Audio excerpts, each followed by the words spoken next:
ఒక్కోసారి అనుకుంటాను నా పెద్ద కుమారుడు సిఐడి ఆఫీసర్ అయి ఉంటే భలే ఉండేదని. ఎలా పసిగడతాడో తెలియదు కానీ ఒక ప్రత్యేకమైన గిఫ్ట్.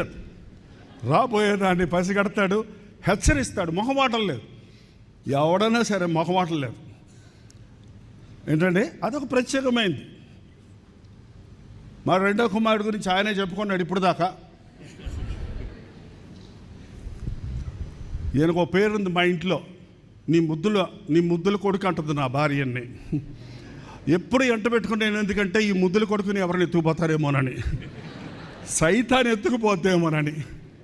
అయినా కూడా తప్పించుకొని తిరిగారని ఇప్పుడు చెప్పింది చూస్తే నాకే ఆశ్చర్యం వేసింది. బట్ దేవుడు వదిలిపెట్టాడు కదా. ప్రార్థనతో పెంచిన బిడ్డలు పాపాన్ని రుచి చూస్తారేమో కానీ పాపంలో బతకలేరు, తప్పిపోతారేమో కానీ దేవుడు విడిచిపెట్టడు.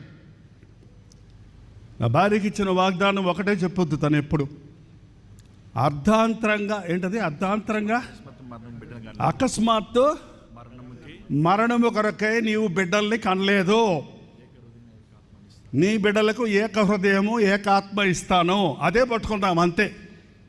ఎటువంటి పరిస్థితుల్లో కూడా నేను బాధపడుతున్నా కూడా తను వదిలిపెట్టదు. నేనైతే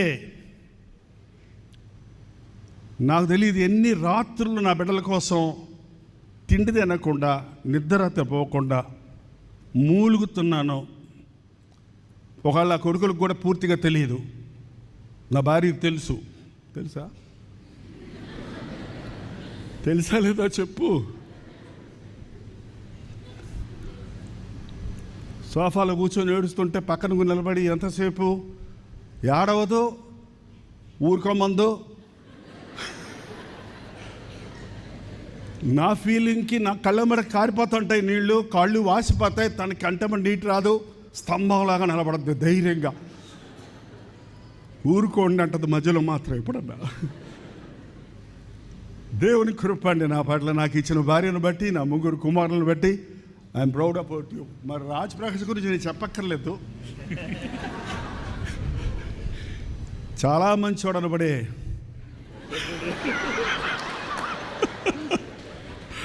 నువ్వు కూడా అప్పుడప్పుడు మెసేజ్ల్లో చెప్తుంటేనే ఇట్లా అవునా అనిపిస్తుంది నాకు.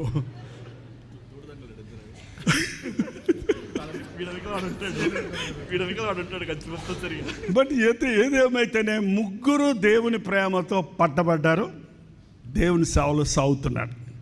కాబట్టి ఆయన చాలా సంతోషం. ముగ్గురు ఒకసారి రండి.